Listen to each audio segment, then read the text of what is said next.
From the beginning, the modules were mixed, with some all-male modules and some male and female mixed modules led by both male and female field coordinators.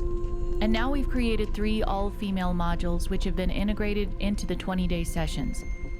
We capture the same things that the all-male or mixed modules do: fireline leadership, communication skills, and working on prescribed fire qualifications. The Fire Leadership for Women modules provide a unique opportunity to create a network of true peers as women in a male-dominated field. Most of us have been trained to be leaders by men. It turns out it is different for women to lead in a world of men. We can't carry ourselves the same way, or the leadership comes across as disingenuous or clunky if we try. These modules at PFTC provide an opportunity for us to lead and be led by women and see the nuances and styles that work for women. It empowers women to be more effective, more genuine, and gives us a choice in how to best manage our command presence as we continue to pursue long-term careers in wildland fire management. Coming here and being like-minded with other women that are in a leadership position has been an opportunity for me to realize why it's so important for the women's module to exist. I tend to dive in head first, whether or not I hit the bottom of the pool or kind of just float to the top. Like you said, I get fully engaged. I am a go-getter, always have been, and being here allows me to kind of finesse my tactics and my leadership styles and realize what I need to do to grow internally and also to help build up my fellow firefighters. You don't have a whole lot of frame of reference for if your style is functioning or not based on gender or based on just your own personal leadership. So it's really nice to have some sounding boards of what other women's leadership styles look like and to see them function or not function and kind of be able to get a better baseline basically for adjusting your own strategies. The style of burning is a lot different, and being thrown together with 7 completely new people is a really good learning experience and it gives you a lot of feedback on how you can build that kind of crew cohesion on your home unit, which is really important. You have to have that kind of thing. So I would say do it. It's influenced my leadership making decisions just by being able to see how other women work in fire as well, hearing their backgrounds, where they came from. It's shown me what I can do to help better the experience for others. I guess just getting it over it on our own. We ended up talking about each situation as they came up, which is normally not a thing you do in fire. Normally, you're not really encouraged to talk about how things made you feel or what the idea was behind it and how to do it better next time. Usually it's, okay, that happened, let's get over it. And in this module particularly, we've talked about situations as they've come up and how they've affected us. Different people need different leadership styles, and it's okay to be a different leader to different people. Well, before we could implement a prescribed fire, we had team building exercises, which has allowed me to be open about my weaknesses. So that way I can draw from that and build on it and just be amongst my peers to be able to be vulnerable and open. So with that, it has allowed me to be a better communicator, which will help me in the long run with being able to be in a leadership role.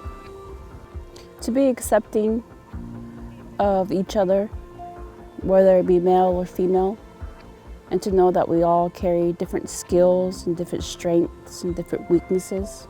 Participating in the Women's Leadership module has allowed me to receive a lot of good feedback for how I approach leadership, and it's good direct. We have had several discussions on the leadership techniques and getting that feedback, so it's excellent to be able to get that where you don't always get that in a day-to-day module. I was interested in a challenge for myself as well. You know, I wanted to come down and learn the logistical background, working with the cooperators. But then when she gave me what they're trying to do with this program, I figured that'd be a really good challenge for me and to develop myself as a leader and to be a good example back home, you know, and be able to spread the message that we're trying to do here is build strong, confident women in leadership roles within whatever agency. It's interagency. It's not just Forest Service or BLM. And so I've learned quite a bit about myself and about how to interact with other women in fire and how to try to build those strong women leaders of the future. I know even as a student, you know, home units, they do have to cover part of the bill. And by talking to past students, past participants, even past coordinators, be able to paint that picture of what you as a student are going to be able to learn down at PFTC and how that's going to make you better at their home unit. And it's going to help the whole program. It's not just going to help the individual.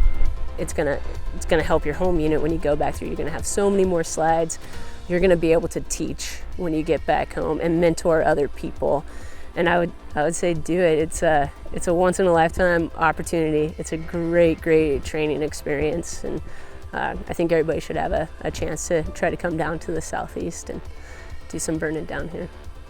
When we first start talking to the women who come into this program, a lot of talk about confidence comes up.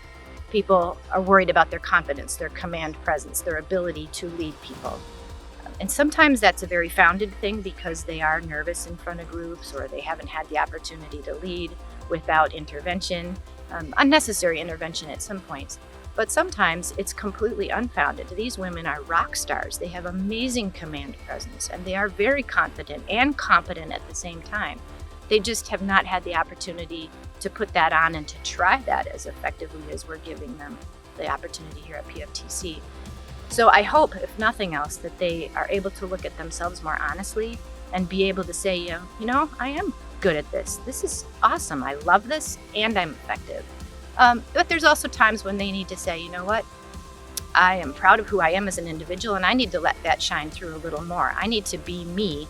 And most of us have been trained to be leaders by male employees. And it's different because they just carry themselves differently. I can't thump my chest and be a 6'2" guy because I'm a 5'8" smaller lady. That's not going to work for me if I try to lead like that. But until I've seen women leading, I don't know what sort of options I might have to try on as other tools. And these girls are getting the chance to watch women lead women in different ways, and they're finding those little nuances to help them be effective.